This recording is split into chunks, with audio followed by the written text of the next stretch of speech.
I smell roses and much more coming up on this episode of Once a Duck. I wouldn't describe not winning a national championship as a failure of a season because Oregon just went 12-0 for only the second time ever.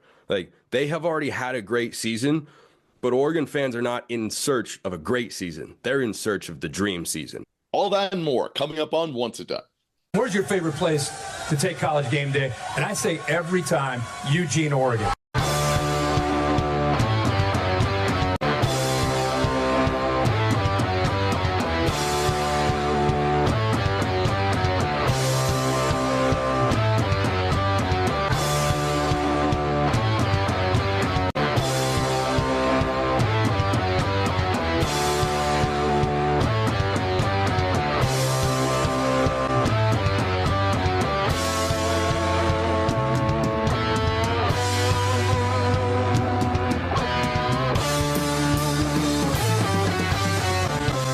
That's right, everybody. We are back after a Big Ten championship. Your Oregon Ducks are the champions of the Big Ten. Welcome into a brand new episode of Once a Duck, everybody. I am joined by somebody who knows a thing or two about winning conference championships. It's Nick Cody, everybody. How you doing, bud?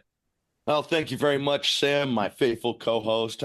Thank you to all our fans out there that gave our last Big Ten championship episode a watch. We really enjoyed doing it, having the double guests, and you guys really appreciated that. So we have a very special guest for this week, too, to help us off with no Duck game to watch this week. And, you know, all the conference titles over, the playoffs decided. We have plenty of talking about, but, man, it sure isn't the usual matchups we have. So instead, we'll talk a little bit about the college football playoff, wrap this game up, and just get to talk about your experience, especially Sam, with the game. Seemed like a really great time. But for those of you not already following us on all our social media platforms at Once a Duck, I encourage you to do so. Please subscribe on YouTube and follow our individual accounts if you'd like to hear more of our opinions about football and other silliness at Nick R. Cody and at Samuel101TS. But let's just get it started here, wrapping up the game. A very exciting offensive game. Not what either of us really predicted there, but in Lucas Oil Stadium, both these offenses had their moments,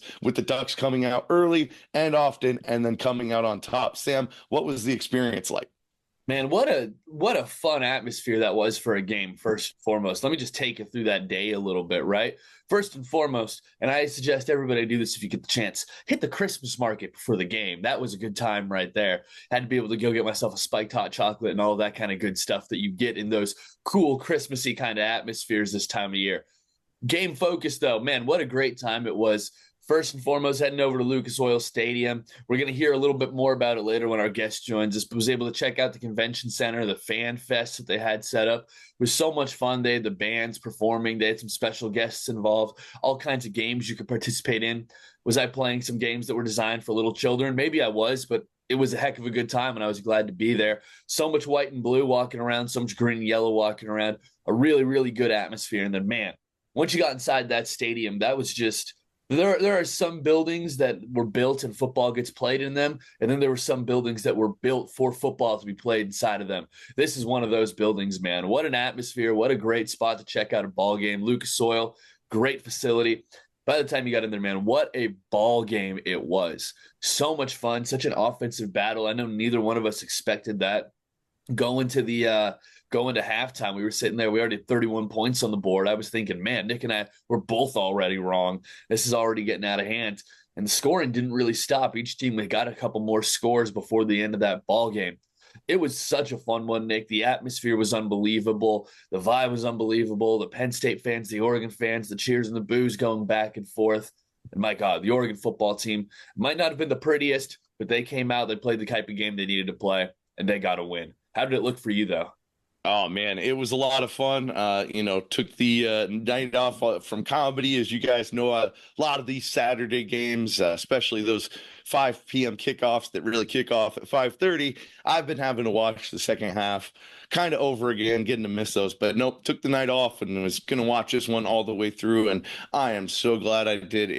There's so many exciting moments. Can't wait to talk about it. But from the very first 2 Kenyon Sadiq touchdowns, it really felt like this offense was clicking. And honestly, it was really impressed with them. There was just a couple times where, unfortunately, we just kind of shut ourselves down, it felt like. And Penn State took full advantage. And it was awesome to see them compete and go out there, because there were parts of me early in that game that kind of thought, well, Penn State's just happy to be here.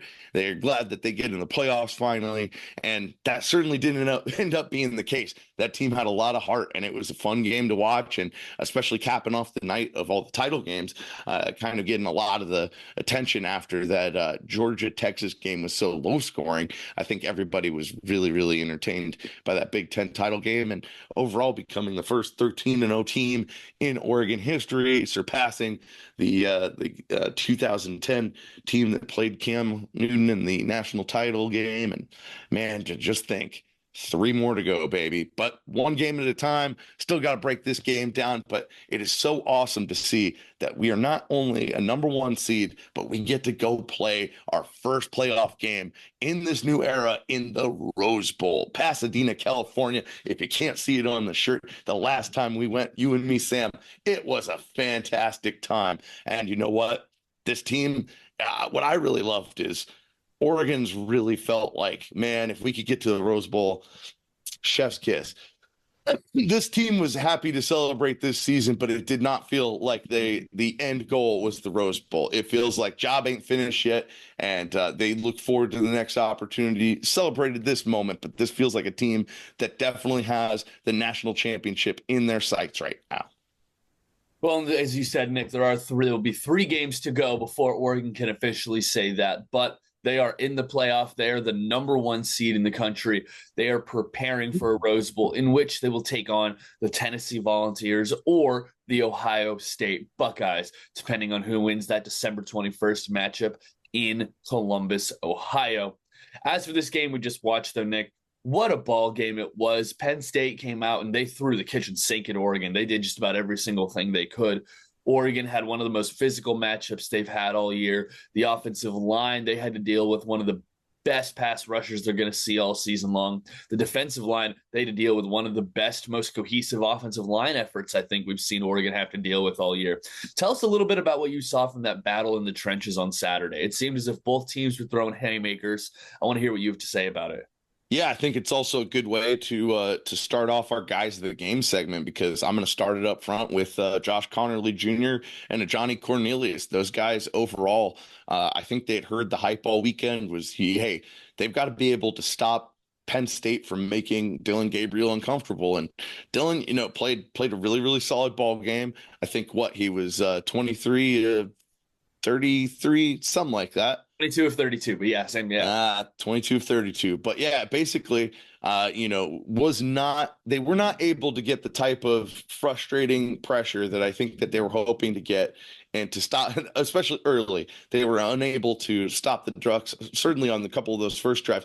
And a lot of that had to do with the tackles. If anything, there were often times in that game I was thinking we should just continue running the ball on them. Many times on first down, we were running screens and bubbles. And I understand you're trying to get that defense to have to play the entire length and width of the field. But when your tackles are and even the interior offensive line guys are playing the way they are, but especially those tackles locking down the talent that they have on the edge, man, I felt really, really good about both those guys and the way that they handled the game, handled their business. I think only 1 sack, and overall just did not let those guys be disruptors. And if anything, they were pushing the line of scrimmage ahead the entire game. Well, shoot, Nick, we're going to get into the guys of the game segment. I'm all for it. If you're listing the offensive tackles, that's well and good, and I understand that. I'm going to have to be basic here and go with the MVP of the whole ball game. 11 catches, 181 yards, and an emphatic touchdown for one Tez Johnson in this ball game. Oh my goodness. It is so clear and obvious, both that Maryland game and that Wisconsin game. what Dylan Gabriel was missing without Tez Johnson. He is just the ultimate comfort guy, the ultimate know he'll be open when I need him guy. Who's going to react more to Dylan Gabriel when he's getting pressured? It's going to be Tez Johnson. He runs back to the ball when you need help. He runs the Christmas reps. He runs all this stuff. He is the guy who you look to when you need a play. Dylan Gabriel, having him back is clearly so helpful. As I said, 181 yards in this ball game. The next closest Duck had 30 yards. That's the type of production he was having in this ball game. They couldn't keep track of him anywhere. Number 15, the first wide receiver to win the MVP of the Big Ten championship game. He deserved it. Just an unbelievable effort from Tez Johnson in this ball game to get Oregon the win. And we absolutely needed it with rumors out there being that Evan Stewart was sick and plenty of guys on our defense were playing their flu game as it is leaked out there. The need for Tez to come back, and not just that, just looking, really, really back in form, which a lot of people, they question because football shape is hard to maintain, especially when you're a speedy wide receiver that relies on your quickness and your ability to make cuts. But yeah, he barely missed a step, and it was awesome to see him get that MVP. On the other side of the ball, we really thought, kind of that the defensive line would get a little bit more play in this game. They did solid, but, it felt like there was a lot of effort to make sure Birch and Mateo did not crush them. So the guy I got a shout out, and it's been pretty consistent now, but he's also now the Burlsworth Trophy Award winner, Bryce Betcher, man. And just shout out to him. That's an award that goes out to football player in the country, best one that started their career as a walk-on. And once again, he came out and he laid the bat to some folks, and it was great to see him continue to do this, and excited to see what he's going to bring in the playoffs. I've got a couple guys that I want to mention here. You mentioned a pair on offense. I'm going to mention a pair on defense. But before I even do that, someone I just want to give a quick little hat tip shout out to. Tysheem Johnson had 9 tackles, 9 of them solo to lead the team. Wow.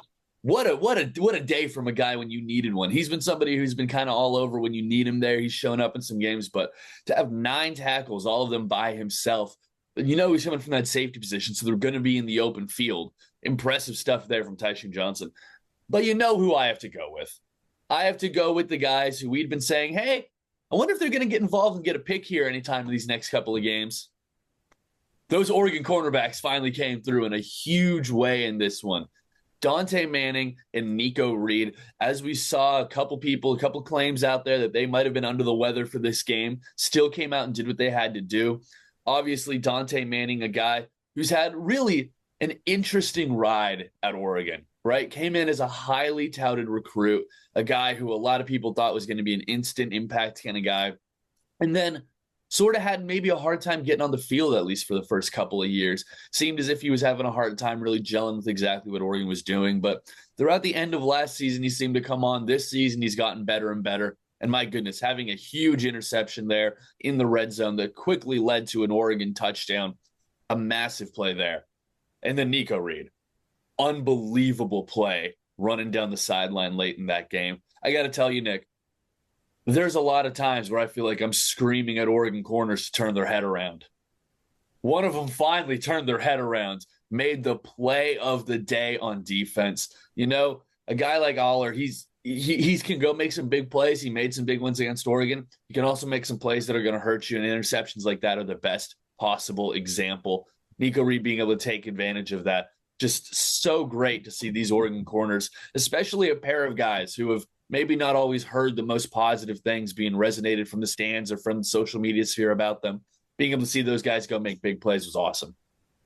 All right, and for special teams, this one's going to be a little different this week, even though they may have gotten the delay of game penalty. I'm going to give it to the whole point after and field goal team. I love, especially in a Big Ten title game, with some of those announcers acting like, traditional Big Ten homers almost against Oregon, them seeing all the weird alignments and things that we were doing. And that just adds so much tape that whoever we play in the playoffs is going to have to look at after they've already played either, Tennessee or Ohio State. I mean, depending on that, then you've got to go back and see everything Oregon's done.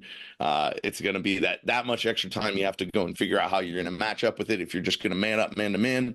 And I love seeing that kind of creativity, even if, it gets you the little bit of a 5-yard penalty or whatever it is, but when you got a guy like Atticus Sappington back there, you could take that on the point after attempt. You know what? I'm going to give a special teams nod to right here. A very specific special teams group, not even just the punt unit, but specifically the short distance punt unit. Luke Dunn and Dylan Austin being able to pop up that ball and being able to down it at the 3-yard line. An absolutely perfect punt and absolutely perfect coverage right there. You don't always see those things from an Oregon team, and being able to see that right there, just the ability to really stick the opponent deep like that. Sure, was Penn State able to drive 97 yards in this game? Yeah, they were. That's not going to happen in every ball game. Consistent special teams play like that is going to lead to good things on defense. Always those hidden yards, and those hidden yards are definitely a huge key to why Oregon came out on top and never really let Penn State get entirely going there, because they always felt like they had the more difficult field position on the night.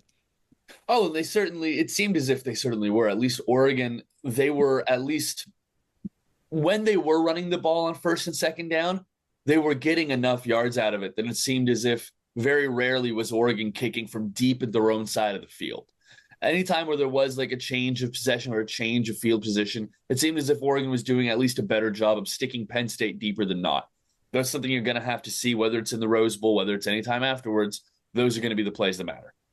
Love it. Well, speaking of plays that matter, players that matter, Dylan Gabriel probably didn't get enough love from us in this conversation, but you know who he did get a lot of love from? The Heisman voters. He is one of our Heisman finalists here, with the two expected Travis Hunter and Ashton Jeanty, respectively, from Colorado and Boise State. And then slipping in there a Mario Cristobal quarterback, Cam Ward, former Washington State quarterback. So what are your feelings going into this Heisman race? Do you feel with, again, not just, regardless of his positioning, but how awesome is it for Oregon to have back-to-back years with a quarterback in the Heisman voting?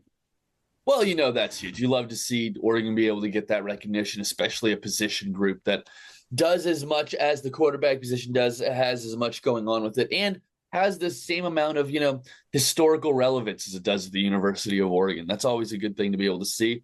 I don't think there's anybody that's surprised, though, about our Heisman finalists right now. I think these are just about the 4 that everybody expected. I think it's the 4 that everybody's expected for about the last month now. Miami, up until that Syracuse game, really, it looked like they were a lock for the playoffs. Cam Ward's been putting up phenomenal numbers that entire time. No one's surprised there. Oregon, obviously, undefeated, 13-0. They have a quarterback who's been playing very, very well throughout that process. That's a guy who's obviously going to get that nod. Travis Hunter, very impressive what he's doing. Both sides of the ball, being a great wide receiver, a great corner, being able to go play on both sides and do both of those tasks very, very well. And then, of course, the guy who I want to see win it, honestly. I'm an Oregon fan. I think Dylan Gabriel deserves every single award you can give him. I want to see him win all of the quarterback awards, all of that kind of stuff. But this Heisman trophy's just, there feels like there's a real tug in me between the Oregon fan in me and the college football fan in me. So the Oregon fan in me always wants to see an Oregon player win, but the college football fan in me can't stop screaming the name of Ashton Jeanty. My God, just putting up unbelievable numbers week in and week out, regularly going over 200 on the ground, multiple touchdowns. There were games he only played half of the game in which he was still averaging about 10, 11 yards a rush. Some phenomenal stuff there. This is a group that I'm really happy to see going to New York. It's never fun when it's 4 quarterbacks or 3 quarterbacks and a running back. No, we got a running back, 2 quarterbacks, and then like a receiver / corner. That's a lot of fun. This is a group that I'm very excited to see in Vegas. And as I said, happy to see Dylan Gabriel win any award. I want him to win anything and everything. I always want Oregon players to win. The college football fan of me would love to see a Boise State running back come away with the Heisman Trophy. That would be so much fun. Yeah, I think you and I are in alignment. Not only us, it's like the duck told Pat McAfee on the Pat McAfee show. Snaps ain't a stat, Pat. So I am definitely a Jeanty guy over Travis Hunter. That doesn't have anything to do with how much I dislike Colorado in the past couple of years. That doesn't help, but it definitely doesn't lean into it. I would love to see Jeanty get it, but who knows? Especially with some of the voters they have out there. I'm just like, I never know. So never could trust these guys, but hey, that's why I'm glad the playoffs aren't dealt with by a vote, even though a lot of people are talking about right now the seeding, what would be the better path.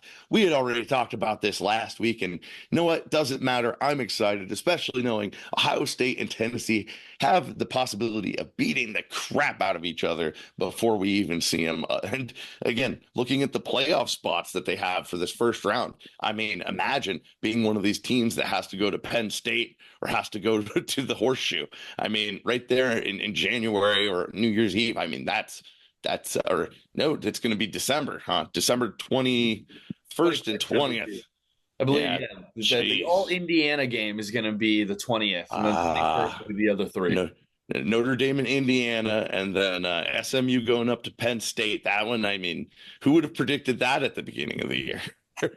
Well, and you know what? We're going to have a lot of time to get into all of these matchups. I want to hear your thoughts on every single playoff matchup we have coming up right now. Also, Nick, it is such a busy time of year in college football because not only do we have conference championships and playoffs happening right now, you just had signing day that we talked about last week.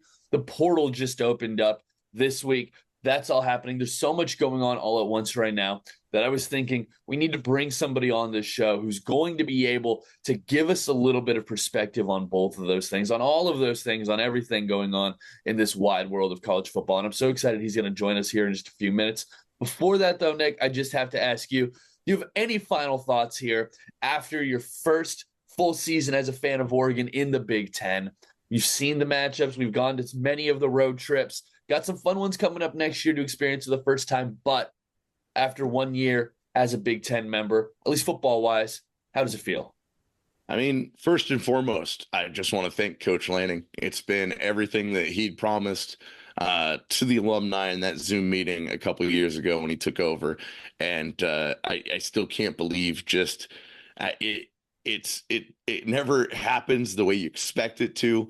But the Ducks have had a championship season under Lanning, and man, it sure took. Didn't take the easiest road to get there, especially as a guy living in Seattle, seeing the 3 Husky losses there. But you know what? To overcome it and to have this team come out and be undefeated in the year of 2024, which we can now guarantee. I mean, it's a special feeling, and yeah, just a guy like Lanning, he's got the buy-in not only from his players, but the alumni and the fans, and to have this energy in Eugene right now and all over the West Coast for all our Duck fans out there, it's just incredible. And this team, they're a special one. No matter what happens from here on out, they'll always go down as one of my favorites to watch. And I'm just, even though I'm disappointed I only got to go down for that one game, it was the Washington game, and I am damn proud to be able to say I was able to see him, and I can't wait to see him in Pasadena. Well, and I think special team is just the way you got to put it. I think when we talk about like the great Oregon football teams of history, I know that it's considering the age you played, the age I grew up, my mind always goes, 2012, 2010, 2011, 2014. You can even say, you know what? The great team like 2001 was a great team. 2005 had a great team. Even 2019, a great team. This team is among those, if not maybe even above all of those. 13-0. That's never something we've seen an Oregon football team do. And I think maybe more impressively than that even, Oregon football isn't going to lose a game in the year of 2024. You won a Fiesta Bowl to start the year. You made it through 13 games against high-quality opponents. Maybe the most impressive single calendar year of Oregon football there is in history. And to that, we need to, as you said, thank Lanning, thank this program, thank, of course, Rob Mullins for bringing in these people in the first place and getting this all set in place. And then, of course, thank you, Duck fans. Thank you for making Autzen what it is, for making this show what it is, for making this program what it is. Hopefully, it's only going to get better from here. Well, and speaking of that, I know somebody who's going to make it a lot better. Bringing in somebody that can actually add a little bit to the conversation, things we don't know a whole lot about, like transfer portal and recruiting. Bringing in from Locked On Ducks, Spencer McLaughlin. All right, with us this week is the host of Locked On Ducks and the voice of the Southern Utah Thunderbirds, Spencer McLaughlin. Thank you for joining us, man. It's great to be on with you, Nick. Yeah, the Thunderbirds are in full swing, keeping me busy this time of year. So I appreciate the shout out for the T-Birds, because I actually wouldn't be at Locked On if I hadn't gotten with Southern Utah first. That's where I met the person that would go on to hire me at Locked On. So love the shout out. Well, I can't wait to get into it and your other experiences, both a Duck and now a voice for another program. But right now, we wanted you on foraying into different areas. We started this podcast talking to former Duck football players, but now everything's changed so much with things like the transfer portal, early signing day, NIL. We figured we get somebody that covers this on a day-to-day basis, come here, help inform us on some of the stuff we don't really know. So first and foremost, really, really busy couple of weeks for you just covering the football team with the Big Ten championship, signing day, and all the transfer portal going on. What's it like for you on your day-to-day basis this time of year covering the Ducks? Yeah, we've hit the part of the calendar, and it'll kind of shift back once, the hopefully games resume, plural, for Oregon, of course. But we've hit the time of year where I can no longer record shows in the morning. You got to record them at night because you don't know what news is going to drop throughout the course of the day. Someone who I talk about as a potential transfer target on one show might commit, just a few hours after if I were to record that show early in the day. But I expect Oregon to be active in the transfer portal. I don't think it'll necessarily be a huge overhaul because I think they've got a lot of guys from those 23 and 24 classes that are going to step up and be big contributors next season. But are they going to hit the portal? Yeah, they're going to lose a lot of seniors from this team. And I don't mean to make Oregon fans nervous, but if we're being honest here, I think Oregon's got to get this national championship because I don't think they're going to be able to be in this strong of a position next year. That doesn't mean they're not going to put together a really good team or that I don't expect them to make the playoff. I absolutely do. But when you look at the number of guys that are on this roster who came back that are going to be gone because they're seniors, guys like Tez Johnson or Jeff Bossa, Jordan Birch, I can keep going, but I'll just stop it there for now. It's hard to replace that sort of production. There's just going to be a lot of transition. There's going to be a transition at quarterback, of course, probably with Dante Moore starting. So I think there are very real portal needs for Oregon going into 2025, particularly on the defensive side of the ball. You could also look at the offensive line. If they could find a high-quality starting tackle, I think that would go a long way. But I expect them to look at a wide variety of players, and I don't think they're going to be one position specific per se and say, oh, they have to get this. They have to get this.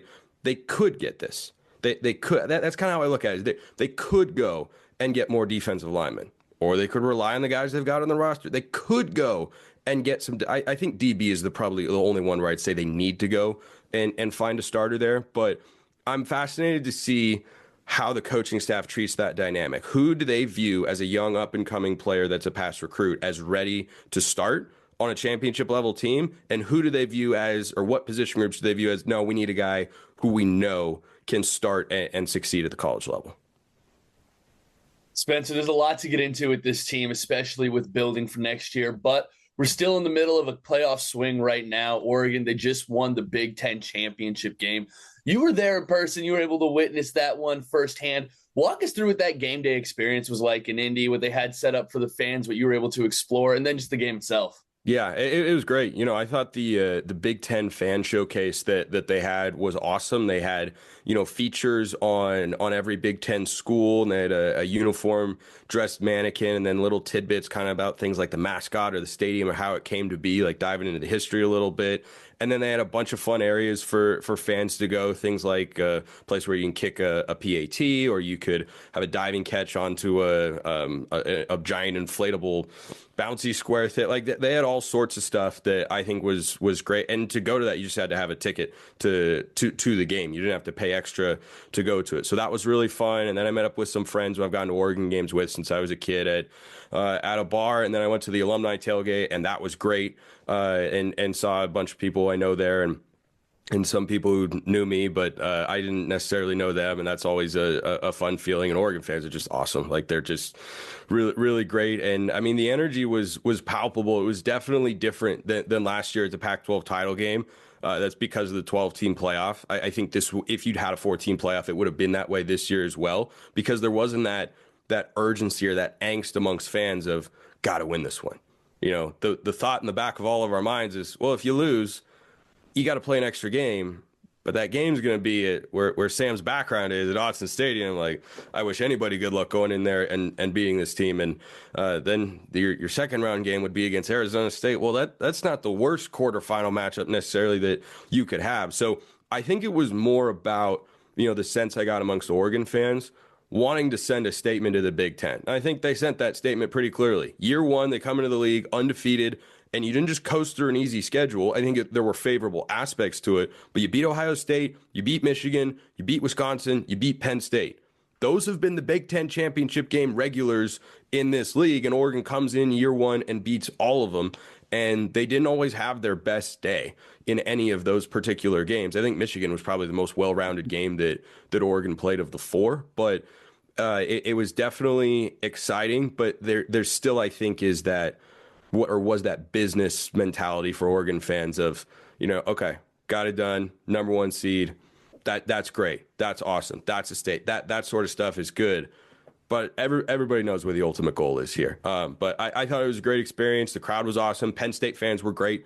They were probably outnumbering Oregon fans 70-30 with an attendance of 67,000 or so. So I actually kind of made the decision just a week before to go because I realized, my schedule's open. Yeah, sure, let's go. Why the heck not? And definitely glad that I did because it was a really fun time. And I thought it was mostly well produced across the board. I don't know why we're portraying Ty Burrell as some Penn State guy, but thank you. Yeah. Like, he did do graduate work at Penn State, but of all the notable alums from Penn State, you went with the guy who is an avid public Oregon Duck fan. Like, guys, come on. If you want to put an entertainment figure up there, Keegan-Michael Key, probably the most famous Penn State media personality, Hollywood alum. Like, that was a curious decision. But overall, great event. Fans were awesome, going both ways, and glad on the whole that Oregon got the win. Something you mentioned I really want to touch on is with that, kind of extra looming national title goal and the kind of already the playoff ticket punch. You said a lot of the energy wasn't having that same tension you usually do if it were a 14 playoff. Do you think a lot of that will transition and add to this Rose Bowl game we're going into with either Ohio State or Tennessee? No, I think that's different because now it's real. That wasn't an elimination game, whereas in the past, in the 4 team, it wouldn't have been because Oregon went 12-0. We saw 12-0 TCU lose the Big 12 title game a couple of years ago and then make the college football playoff. So the Rose Bowl, though, this is what it all builds to. Every time I talk all year long about recruiting and the portal and the roster and is this position group at a championship level? Is that one good enough? Is the quarterback good enough? Is the coaching staff good? All of these things.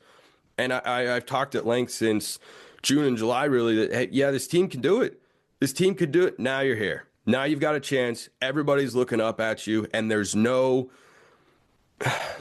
I wouldn't describe not winning a national championship as a failure of a season because Oregon just went 12-0 for only the second time ever. Like, they have already had a great season, but Oregon fans are not in search of a great season. They're in search of the dream season, and they're 3 wins away. It's absolutely possible. And you can hypothesize about, well, they could have gotten a better quarterfinal matchup. Or, what if it was still the BCS? They'd already be in the championship game. Or what if it was the 14 playoff? They'd only have to win 1 game to get there. And you can do all of that. But if you're going to win a national championship, be that sort of team, none of that should matter. None of that should matter. You go out there, win the game that is put in front of you. Anybody, anytime, any place.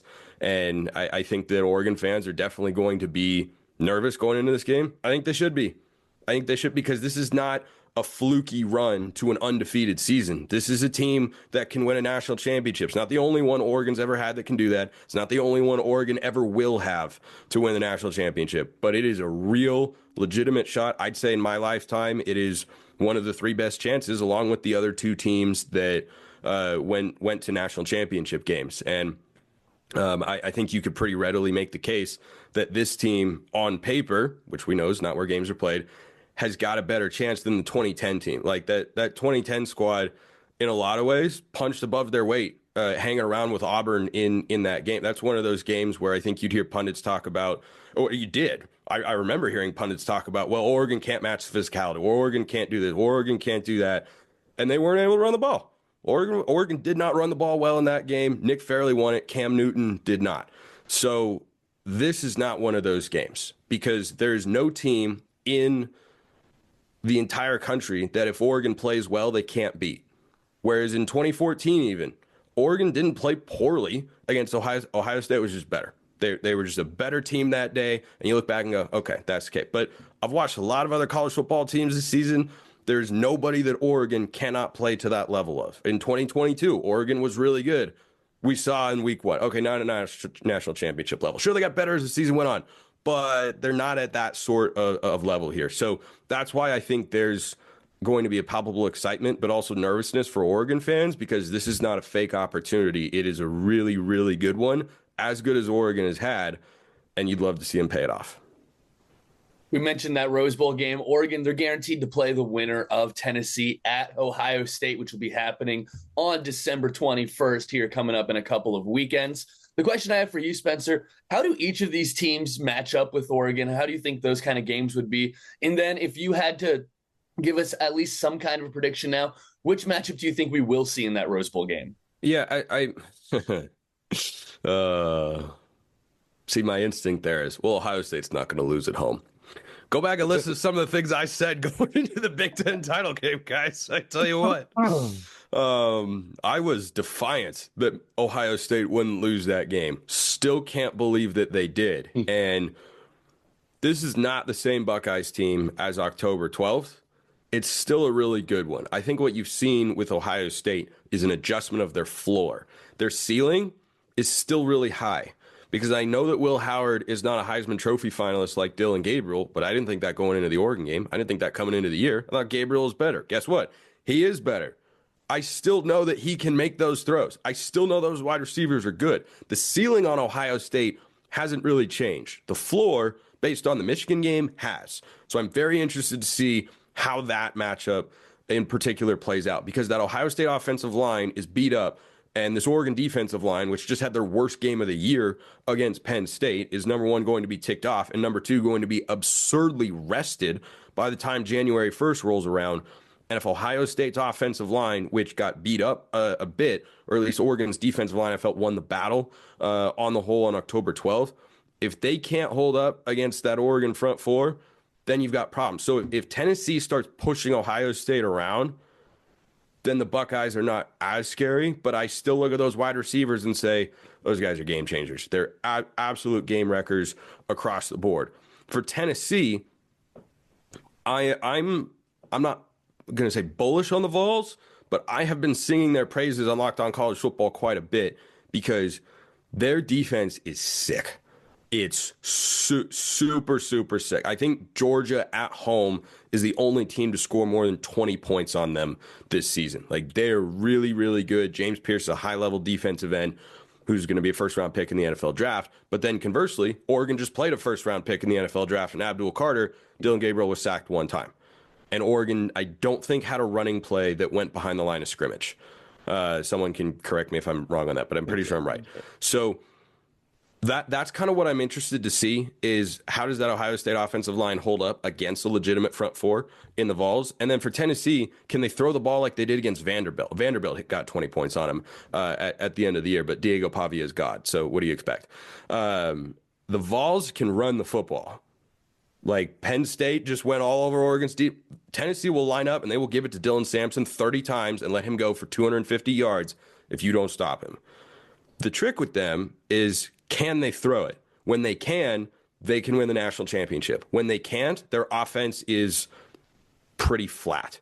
But when they create explosive passing plays with our old buddy Dante Thornton and the rest of that receiving core for Nico Iamaleava, they're incredibly dangerous. So I don't see one as inherently being more or less dangerous than the other. I know that's kind of a cop-out, but it depends on how they play in that game. Was the Tennessee passing success a one-off against Vandy, or did they find something? Was Ohio State's offensive line just playing Michigan with Mason Graham and Kenneth Grant and Josiah Stewart? Or have they really, taken a step back from where they were early in the season? That's what I'll be watching for in those games to kind of assess how I'll feel going into January 1st.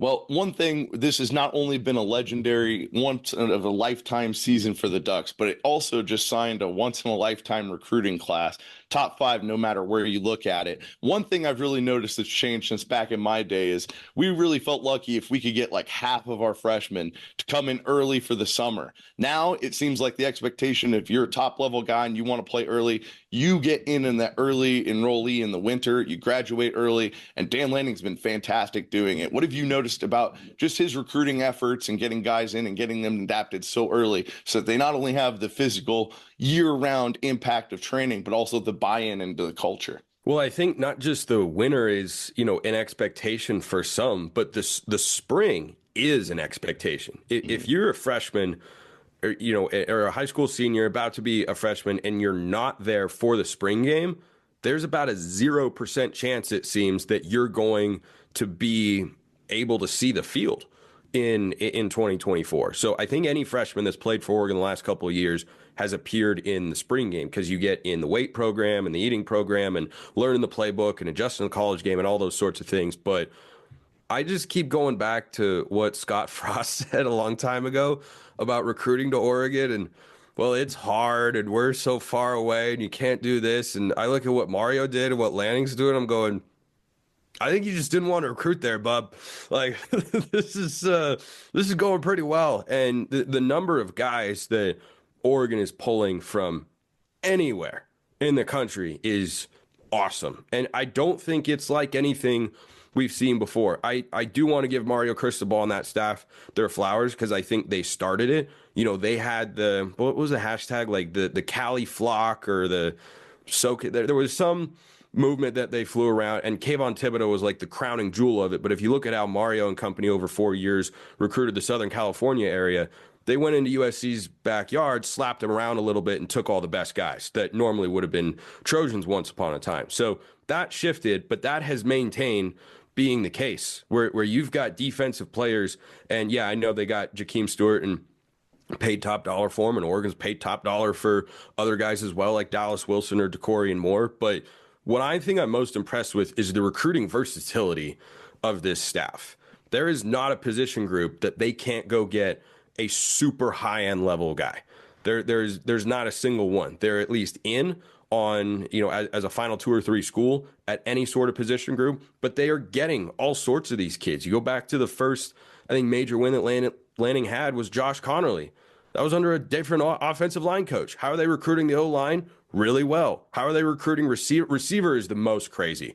Like, Junior Adams is the best non-coordinating recruiter on staff. And I don't know how much Rashad Samples played into the DeCorian Moore recruitment, but Junior Adams is bringing through talent and developing it like we have never seen. There have been some great Oregon receivers over the years, but this run has been truly something. And I think for the first 2 classes to be defined by the defensive line, and for this class to be defined by the wide receivers and corners, shows you how well this staff is doing, that they're not a one-trick pony. Like, Mario had great success recruiting offensive linemen all the time, right?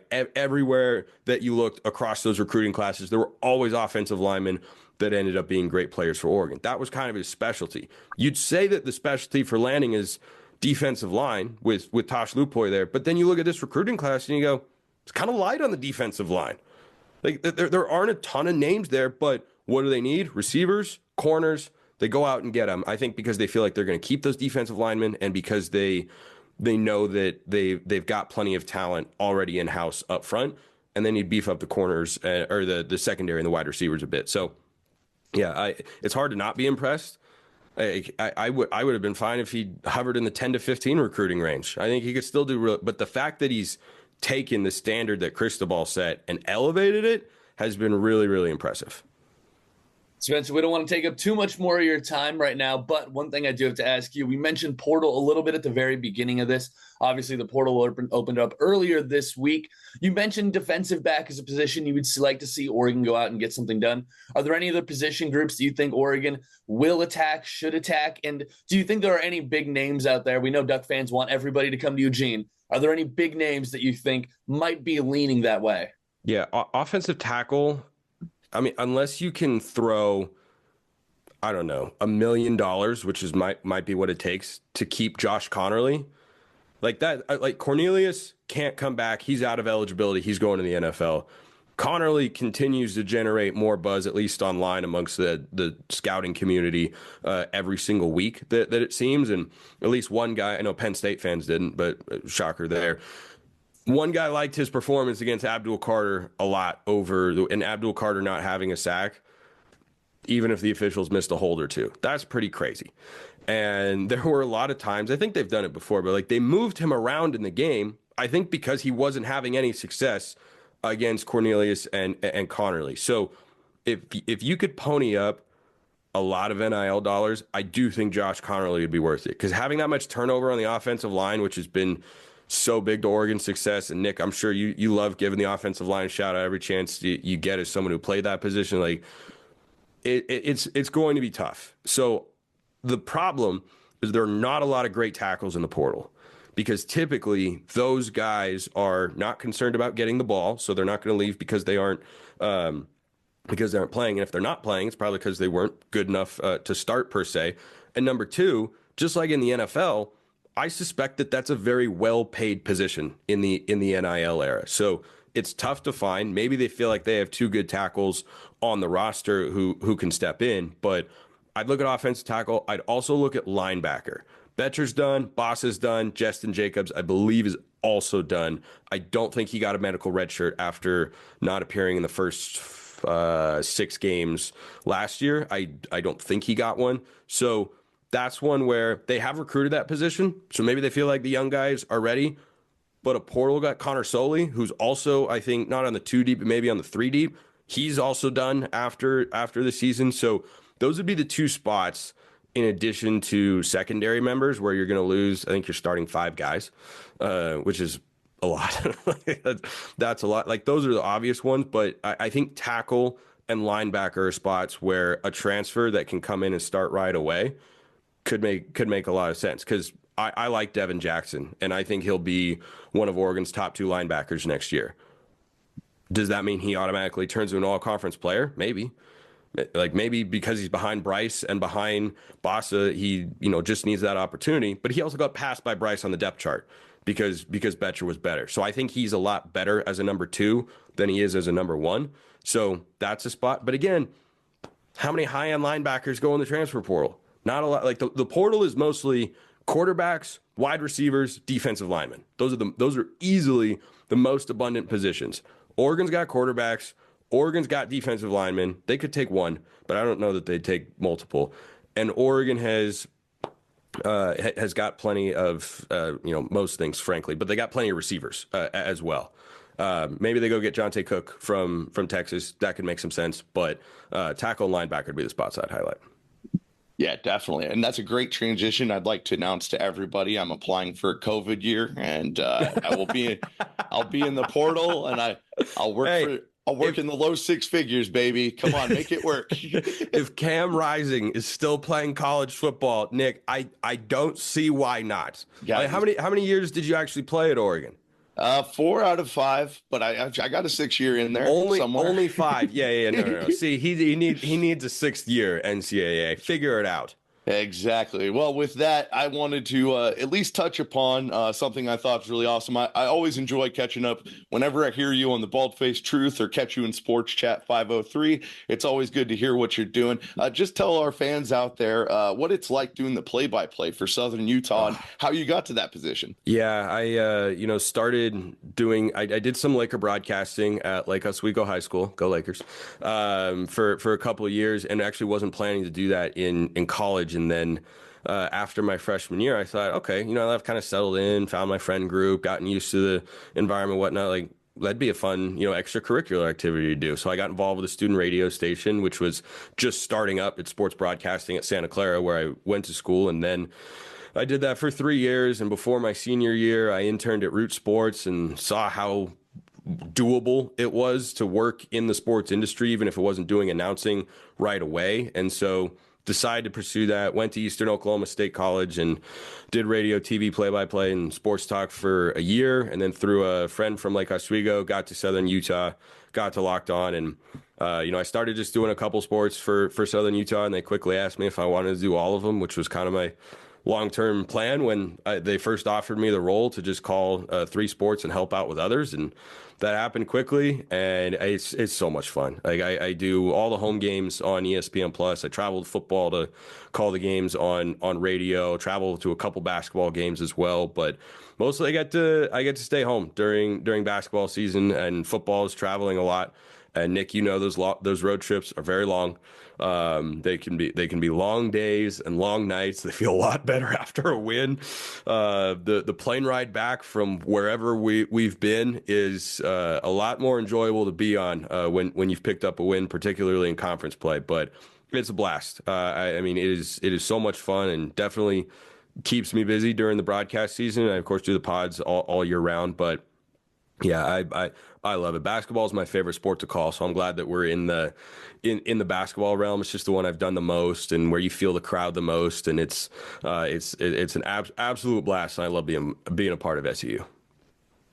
Folks, you can follow him on social media at S McLaughlin CFB. You know, as the voice of the SUU Thunderbirds, as well as from Locked On Ducks and Locked On College Football. Spencer, thank you so much for joining us, man. We couldn't get you this type of insight anywhere else. We really appreciate you, buddy. Hey, yeah, happy to be on with you guys. Appreciate it. Always a pleasure to talk to a former player, Nick, and Sam. You're cool too. Appreciate you, bud. And with that, we're now all caught up, and man, all that we've got left to talk about is what games that we have left in this playoff here for the football season. We've got a little bit of a schedule preview to talk about in our 2025 season here at the end. But first, Sam, let's start off with the very first playoff game. Friday, December 20th. It's going to be Notre Dame in Indiana in South Bend. Man, that's going to be such a fun ball game. I'm excited for all of these, but that one's going to be such a blast, such a great way to get things started. Number one, you're in one of the, and no pun intended, one of the cathedrals of college football is where this game's going to be taking place. There in South Bend, Indiana. My goodness, you're going to have the Hoosiers coming up north to face off against Notre Dame in a 10-7 matchup. This game is going to be such a big deal. Indiana, they moved their winter commencement a few hours so that people would still be able to get to and watch this ball game between Indiana and Notre Dame. That's what you call football school action right there.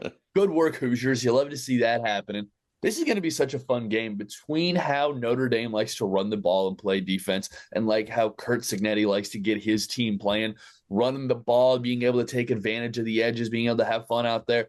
That's going to be such a great ball game. This is one, well, you're going to have to do a lot more than just Google this one. You're going to have to sit there, watch it, enjoy it. It's going to be a heck of a ball game, and just some real regional hatred in this one, which I think is always something you want to see. The private school, the private Catholic school versus the public institution. My goodness, this is going to be a blast on Friday night. Who you got? Oh my God, I really want to take Indiana in this game. God, I want to take Indiana in this game, but I don't think I can do that. Notre Dame is just too consistent on the ground. They're able to run against, so they have a great offensive line. They're able to run on the ball really well. I think that's going to be a problem for Indiana. I think where Indiana had problems against Ohio State, it was when they would make a small error that Ohio State was able to capitalize on, kill clock, kill momentum, kill that game. That's exactly the type of way that I think Notre Dame's going to be able to play this game. Unfortunately, I have Notre Dame winning this ball game, moving on to play Georgia in the All-State Sugar Bowl. But I'd love to hear your thoughts on this one as well. You think Indiana's able to get an upset, or is Notre Dame moving on? Yeah, I'm going with the chalk here. Notre Dame at home. Indiana, I mean, even though it's not much of a road trip, they're going to have the home field advantage. Hotel rooms are going to be crazy for all these places, but this is going to be one of those places that it's going to be loud. It's going to be on fire Friday night. And again, after what I saw Indiana against Ohio State, I think when they match up with a team that's elite level talent, I just think you see the difference right there on the football field. And, coaching aside, I think that talent just makes the difference right there. So I agree with you, Notre Dame moving on. Right. So, folks, just for anybody interested, that will be 5 p.m. December 20th, ABC/ESPN. Yeah, the next game, very interesting, going to be on the Pacific Coast. It'll be 9 a.m. with Penn State bringing in SMU. SMU getting the ACC championship game and basically coming back and having a chance to win it there against Clemson in the end. But I'll just keep it real short on this one because I don't see SMU going up into Penn State, at least the way we saw Penn State playing this last week and being able to pull out a win. If they're able to keep it competitive, good on them. But I think of all the potential first round games, this or the Texas Clemson game has the potential to get ugly. I mean, I'll just say right now, Penn State's coming in ugly, mad, annoyed, angry, all the words you can want to use for unhappy. That's what they're going to be doing this ball game. Also, rare whiteout in the morning. It's going to be a noon whiteout at Penn State. It's going to be a lot of fun out there for that game. I love SMU this season. I really enjoy what they've been doing. I'm so glad to see them in this championship race as opposed to other teams who might have 2 or 3 losses. I really, really, really am impressed by how SMU, especially how they've played offense this year, how they've moved the ball. It's been so fun to watch. But yeah, Penn State's going to win this game. Penn State's going to win this game. They run the ball so well. We saw them do it against Oregon. I mean, who would have expected that Penn State would have had the amount of rushing yards that they would have had against Oregon and still lost that game? If I would have told you, hey, Nick, believe it or not, Penn State's going to score 37 points and have 297 yards on the ground, you're predicting Oregon to lose that game. That's just the reality of the situation. So I really think Penn State, they're able to run the ball. They're able to make this thing a real long day for SMU. Nittany Lions, they're going to get a win over the Ponies. I hate to say it, but that one will be live for you on your TV screens, TNT or HBO Max, 9 a.m. December the 21st. Nick? Well, we both see Penn State going on to play Boise. That will tell us a whole lot this season. Yeah. And then tell me right now, and we'll touch it really quick. Penn State versus Boise State in the Verbo Fiesta Bowl. God, that sounds like a Boise State type of day. God, that sounds like a Boise State type of day. Something about putting them in the Fiesta Bowl against a team that's supposed to beat them brings out the best version of Boise State.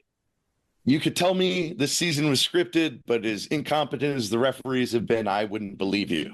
So moving on, we've got the 1 p.m. kickoff game with Texas getting a Clemson that snuck in here somehow. And we sure know Alabama isn't very happy about it. So who do you got in this one, and why is it Texas? I'll give you an answer to both of those things. Number one, Clemson won the ACC, snuck in here right there. That, folks, is what you call taking advantage of the tiebreakers right there. Sure, they had more losses on the season than Miami did, but guess what? They had the same amount of losses in conference, and they had the tiebreaker, which means they snuck into that conference championship against SMU. Really dominated the majority of that game, actually. It wasn't until late in that ball game where SMU really mounted a comeback and made it interesting. Clemson, it's a Dabo Swinney team, so you know that they're at least going to show up for this game. I don't think Texas rolls them by any means. I think that they show up as much as they can, but Sarkisian's got this Texas team rolling, man. They have a Georgia problem. There's no doubt about that, but they're not playing Georgia, and they wouldn't play Georgia until a potential national championship game. That's a problem. Texas, they can run the ball. They can pass the ball. They play really, really good defense. We saw that in that Georgia game, how low scoring that game was. That defense gets everywhere all over the field. I would love to say that Cade Klubnik's able to figure something out here for Clemson, be able to get a 12 versus 5 upset, but this isn't the NCAA tournament. 12s aren't just going to come out and start beating 5s, and we're going to start seeing random stuff like that the way that we would in March. Texas is going to win this big game. They're going to move on to the Chick-fil-A Peach Bowl to play Arizona State on January 1st. Yeah. I think the Longhorns have this one wrapped up. Yeah, I think we both agree, and I'm really excited about the matchup between the Longhorns and the Kenny Dillingham Cinderella Sun Devils. I think they've been quite the story of the season. It's been awesome to root for them, and I think that has the potential to be a lot more interesting of a game than a lot of people think. Moving on, we've got the last and definitely not least, obviously the most consequential to Oregon fans, and my favorite part about it it's the very last game. So these guys get to beat each other up in prime time and then get the least amount of rest of these teams going into their next round. So who you got? Tennessee's got to go all the way up, bring the Volunteers all the way up to the horseshoe and try and get a win. So I would love to see. I'd feel so much more confident about picking this game if Ohio State were going to Tennessee. But how do you feel about it? Does Ohio State have the talent and the home field advantage, or do the Bulls have the offense and the defense to really come in and basically end what has been a tumultuous end of the season for the Ohio State Buckeyes? Well, I think that our guest, Spencer McLaughlin, he brought up some really good points about this game, specifically which Ohio State team are we going to see. Yeah. I think it's going to be pretty simple. How much success does Tennessee have running the ball in this game? That's going to be huge. That's going to tell me everything I need to know. We're fully aware that Ohio State, when put in one-on-one positions, are vulnerable downfield. Oregon took advantage of it. You even saw other teams throughout the way take advantage of it. Michigan, they beat them the way only Michigan can. But beyond that, every other team that's stuck with Ohio State and close, they've been taking advantage of those matchups. And I think that's something that Tennessee can do. Whether it is Dante Thornton, whether it is any of the other threats, they can absolutely take advantage of Ohio State downfield. The question is, are they going to be able to run the ball enough to set up those situations? I don't know. If Ohio State does a really good job preventing Tennessee from running the ball, and then they're able to, force them into those passing situations, maybe make their quarterback a little bit uncomfortable, all of a sudden Ohio State, they could be in control of this thing going into the fourth quarter, horseshoe roaring, everybody wearing red and going nuts. That could be a real problem. You could see a motivated Ohio State unlike any you've seen before. But also Ohio State could come out flat. Tennessee's able to run the ball. They start working those deep shots. The defense does their thing. They're getting all over the place. Tennessee gets out of there to win. The only reason I'm leaning Ohio State is because they're playing this game in Columbus, Ohio. That being said, Knoxville's not that terribly far of a trip, actually. It's not super unreasonable to make that trip. I think Clemson's going further to get to Texas, and I'm pretty sure that SMU, they got to travel a little bit further to get up to Penn State. But, man alive, this is going to be the best game of the four. I have no doubt about it. It's going to be a heavyweight slugfest kind of matchup.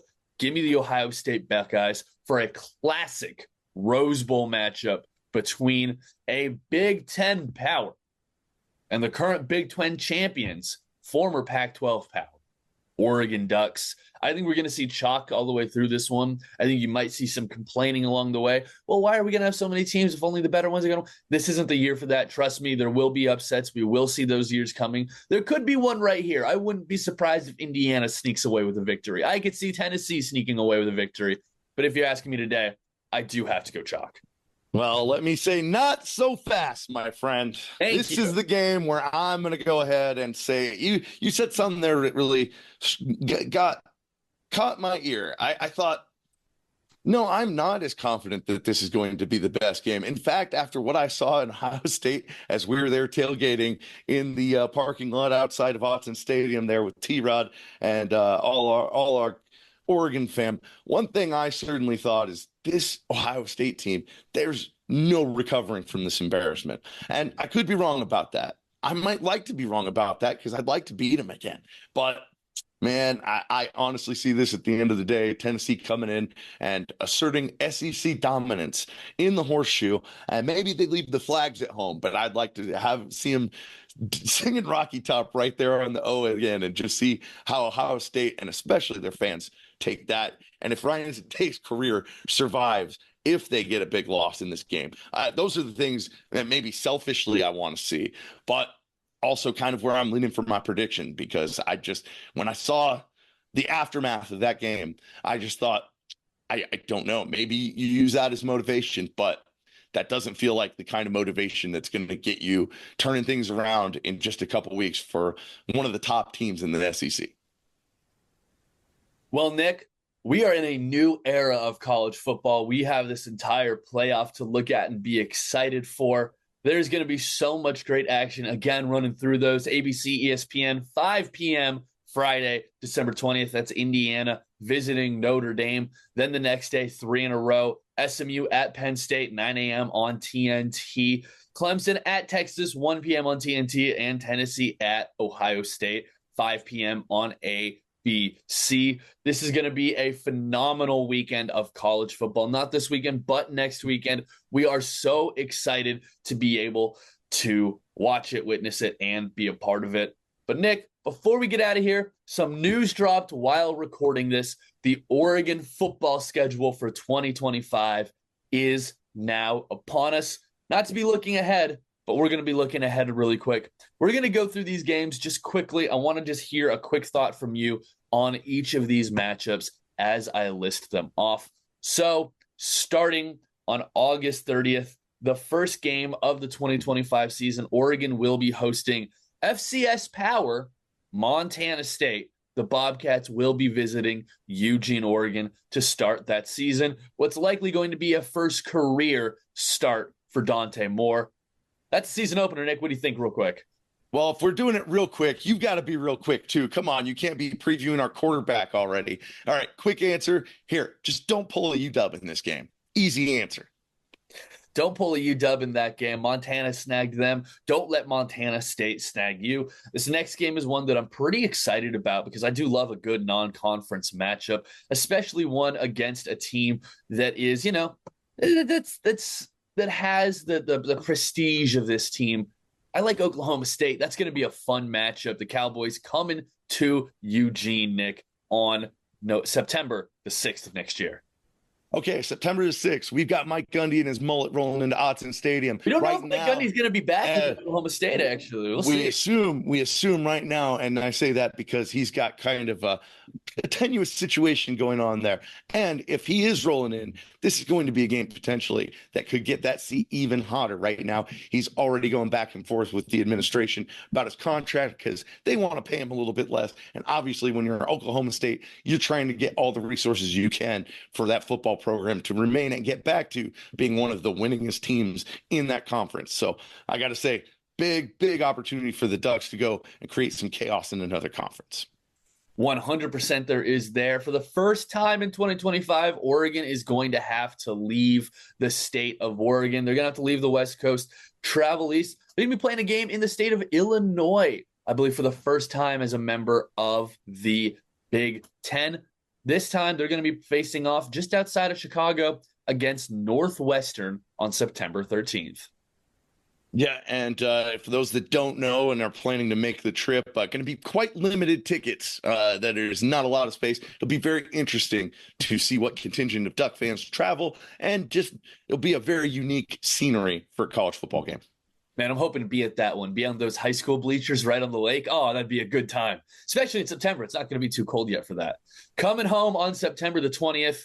It's the last out of conference game. You know who it's Speaking of bleachers. Exactly. You know who this one's going to be against. Oregon State from Autzen Stadium. The first time these two teams playing in Autzen as non-conference members together. Ducks and Beavers. Does it get any easier than that just to talk about? Hey, nope, got to keep it to that. But yeah, pretty soon, it feels like this game will have to be exclusively played in Autzen Stadium to keep that going alive. Because, again, for this rivalry, man, they're going to have to add more bleachers to that burrito stadium up there to continue to be able to sell out. Because I think this is going to be a huge game in Autzen, regardless of the records coming in. I think we're going to have a huge attendance number for that game. Well, you want to talk about a game that's really going to have a huge attendance number? I'll tell you this. Oregon at Penn State. The rematch of the Big Ten championship from State College, PA. That'll be September 27th. God, I got to imagine that's either going to be a big noon kickoff or an NBC primetime type of ball game. That's going to be a huge one from College Station. Yeah, absolutely. Going to be a big matchup. Obviously, can't tell exactly how that's going to go from here on. I know a lot of Penn State fans and friends that went to that game were saying, man, Penn State fans sure would like to get rid of James Franklin somehow. But who knows? By that time, then they could be having it rolling, and they could be looking for a revenge game. Ducky's got to learn with a whole bunch of new people in different places how to take everything on the road in a new environment the same way they have this year with going to places like Wisconsin, and it's going to be in Michigan, and it's going to be just one of those things that's going to be an epic road trip that I know a lot of Ducks are going to be excited to try and make, even though it's quite the trek. Oregon gets a bye week after that trip to Penn State, and then they come home to face off against Curt Cignetti and the Indiana Hoosiers. Who would have told you a couple years ago this would be a premium matchup? Oregon versus Indiana at home. It will be, though, October the 11th. That's going to be a fun one. Yeah, and this is the first of what I'm going to call the Red October slate, because I'm very original. And we are going to be placing all teams in red. We're going to be sick of that color by the end of the month.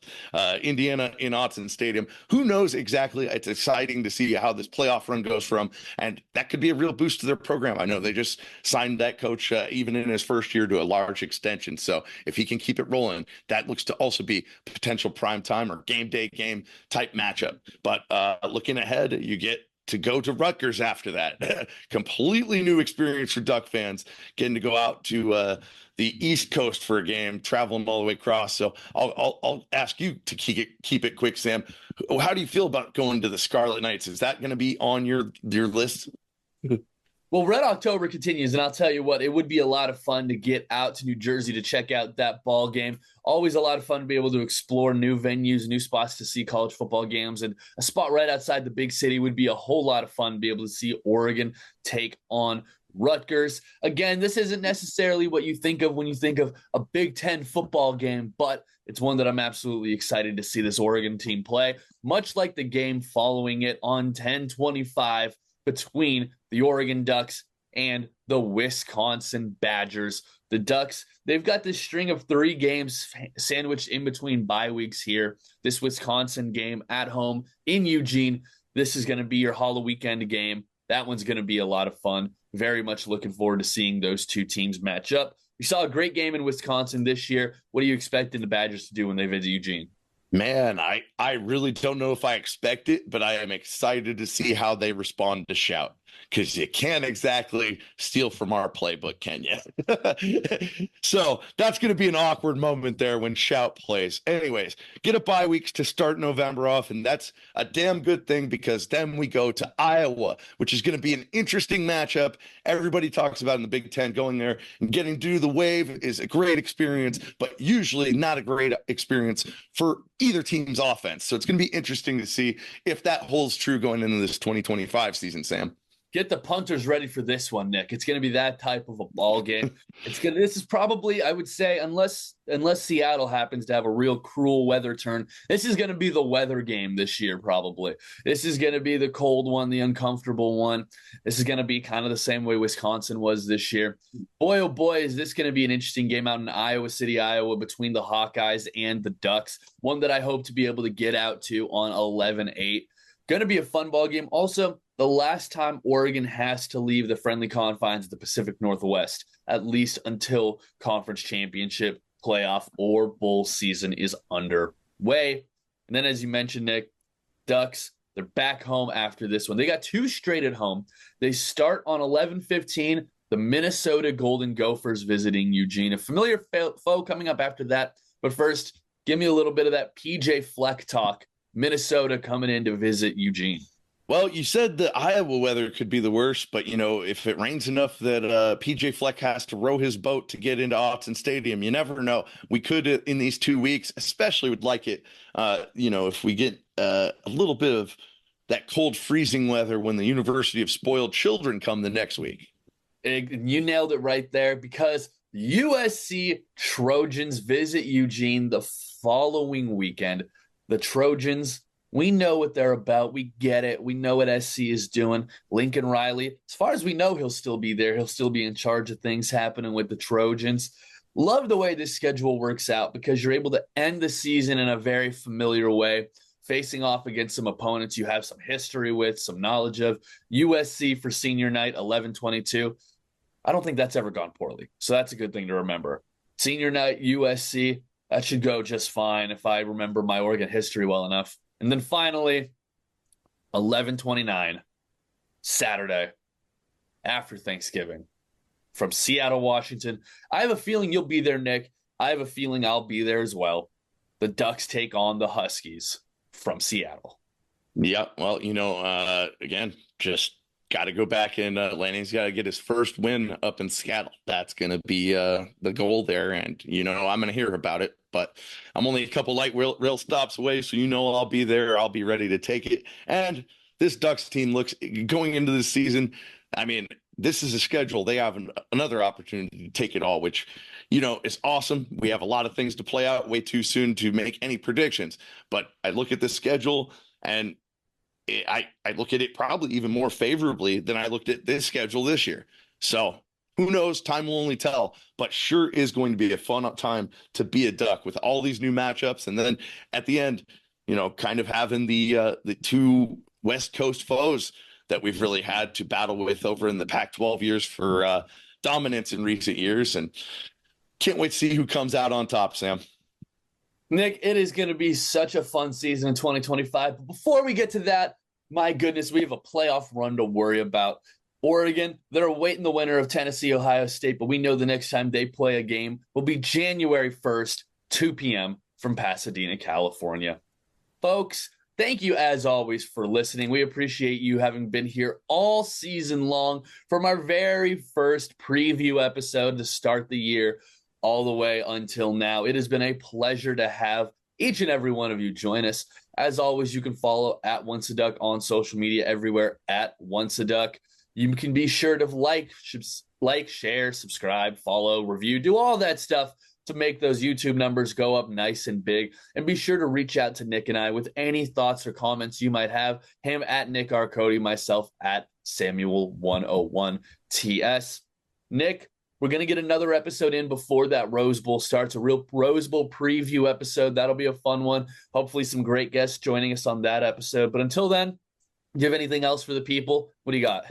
Yeah, if the people want to hear it, let us know. We've got a 12th ranked basketball team right out here that we'd love to talk about. If you guys want to hear it, we'll make the time for it. And with that, I've got one thing to say because we've got to queue up for our Rose Bowl tickets here in a couple minutes. But hey, thank you guys for joining us. And as always, once a Duck, always a Duck. Go Ducks.